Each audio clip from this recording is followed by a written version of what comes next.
ಓಂ ಶ್ರೀ ಗುರುಭ್ಯೋ ನಮಃ. ಎಲ್ಲ ನನ್ನ ಮಿತ್ರರಿಗೆ ಯೋಗ ಜೀವನಕ್ಕೆ ಸ್ವಾಗತ.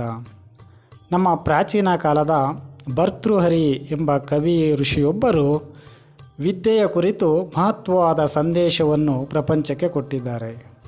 ವಿದ್ಯೆ ಎಂಬುದು ಮನುಷ್ಯನ ದೇಹದೊಳಗೆ ಇರುವ ಧನ.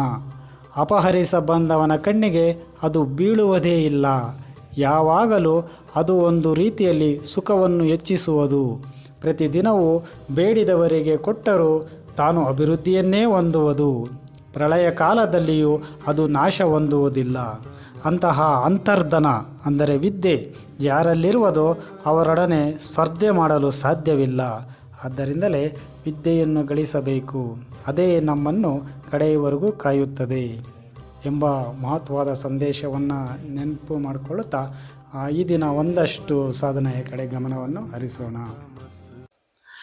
ಈ ದಿನ ನಾವು ನಮ್ಮ ಹಿಪ್ ಜಾಯಿಂಟ್ಸ್ಗೆ ಸಂಬಂಧಪಟ್ಟಂಗೆ ಅದನ್ನು ಸ್ವಲ್ಪ ಫ್ರೀ ಮಾಡುವಂಥ ಕೆಲವೊಂದು ಆಸನಗಳನ್ನು ಪರಿಚಯ ಮಾಡಿಕೊಳ್ಳೋಣ.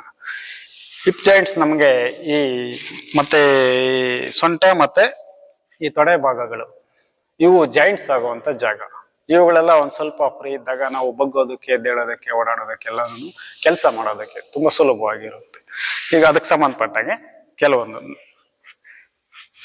ನಾವು ಮೊದಲಿಗೆ ಪಾದವನ್ನು ಈ ರೀತಿ ಜೋಡಿಸ್ಕೊಂಡು ನಮ್ಮ ತೊಡೆಯ ಭಾಗದವರೆಗೂ ತಗೊಂಡು ಟಚ್ ಮಾಡ್ತೀವಿ.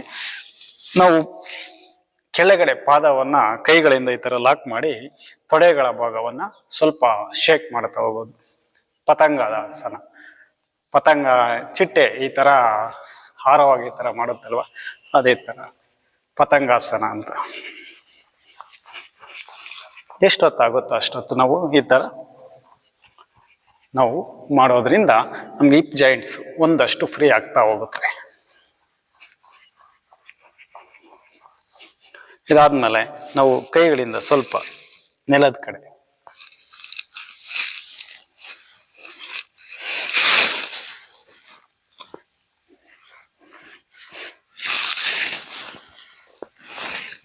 ಈ ತರ ಮತ್ತೆ ಇನ್ನೊಂದಷ್ಟೊತ್ತು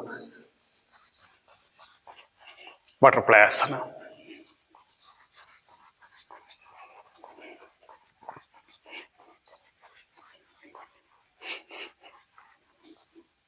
ಈಗ ಪಾದಗಳನ್ನು ಸ್ವಲ್ಪ ಮುಂದೆ ಇಟ್ಕೊಂಡು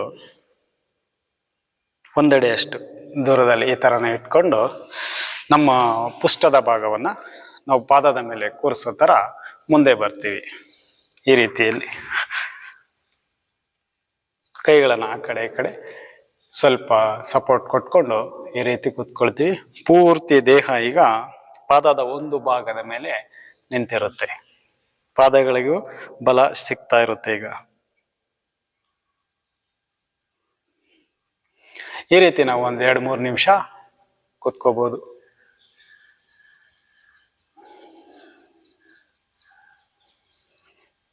ನಿಧಾನವಾಗಿ ವಾಪಸ್ ಬಂದು ಈಗ ಕಾಲುಗಳನ್ನು ಸ್ವಲ್ಪ ಅಗಲ ಮಾಡ್ತಾ ಬದ್ಧ ಕೋನಾಸನ, ಹೆಬ್ಬೆರಳುಗಳನ್ನು ಇಟ್ಕೊಳ್ತೀವಿ. ಎಷ್ಟು ಸಾಧ್ಯ ಹೋಗುತ್ತೋ ಅಷ್ಟು ಅಗಲ ಮಾಡ್ತೀವಿ. ಈಗ ಉಸಿರು ಹೊರಗಡೆ ಆಗ್ತಾ ಮುಂದೆ ಬೆಂಡ ಆಗ್ತಾ ಹೋಗೋದು ನಿಧಾನವಾಗಿ.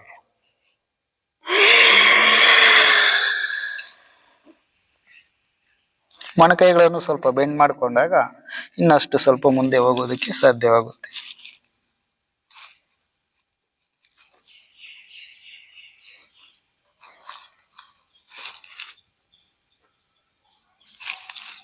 ಎಷ್ಟಾಗುತ್ತೋ ಅಷ್ಟು ಬಗ್ತೀವಿ.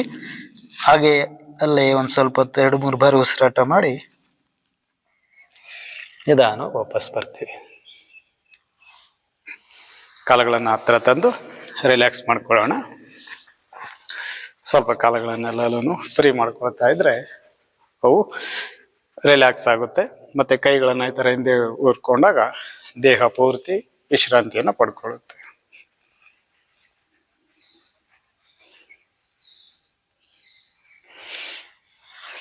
ಇದರಲ್ಲಿ ಇನ್ನೊಂದು ಆಸನ ಮಾಡೋಣ. ಇದಕ್ಕೆ ನಾವು ಕೂರ್ಮಾಸನ ಅಂತ. ಕೂರ್ಮ ಅಂದರೆ ಆಮೆ ನಡೆದಾಡ್ತಾ ಇದ್ರೆ ಹೇಗಿರುತ್ತೆ ಆ ಪೊಸಿಷನಲ್ಲಿ ಕೂತ್ಕೊಳ್ಳೋದು. ಈ ರೀತಿ ಕೈಗಳನ್ನು ಹೊರಗಡೆ ಚಾಚಿ ತಲೆಯನ್ನು ಪಾದದ ಮೇಲೆ ಇಡೋದು.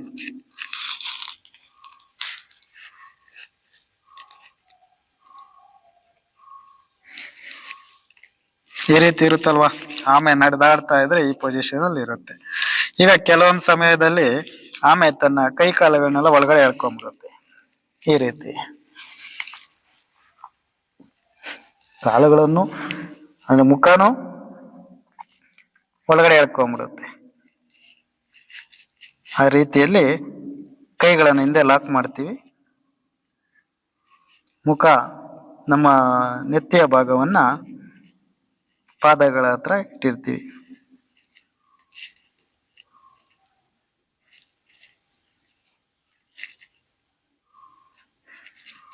ಒಂದ್ 2-3 ಬಾರಿ ಉಸಿರಾಟ ಮಾಡುವಷ್ಟು ಸಮಯ ಅಲ್ಲಿ ಇರ್ಬೋದು. ಇನ್ನೂ ಹೆಚ್ಚು ಸಮಯ ಇರಬೇಕಾದ್ರೆ ಹಾಗೆ ಇರ್ಬೋದು. ನಿಧಾನವಾಗಿ ವಾಪಸ್ ಬರ್ತೀವಿ.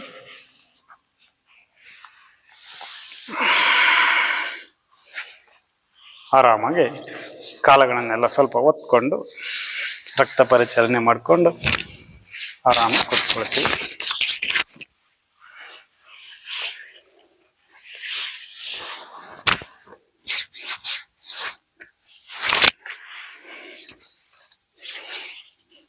ಈ ರೀತಿ ಇಷ್ಟೊಂದು ಆಸನಗಳು ಮಾಡಿದಾಗ ನಮಗೆ ಈ ತೊಡೆ ಭಾಗ ಮತ್ತೆ ಈ ಹಿಪ್ ಜಾಯಿಂಟ್ಸ್ ಅಂದ್ರೆ ಸೊಂಟದ ಭಾಗ ಇವುಗಳೆಲ್ಲ ಒಂದಷ್ಟು ಫ್ರೀ ಆಗ್ತಾ ಇರುತ್ತೆ. ಇವುಗಳಿಗೆ ಎಕ್ಸಸೈಜು ಸಿಗೋ ಥರ ಆಗುತ್ತೆ.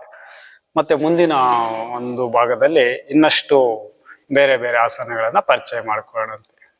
ಎಲ್ರಿಗೂ ಒಳ್ಳೆಯದಾಗಲಿ. ನಮಸ್ಕಾರ, ಧನ್ಯವಾದಗಳು.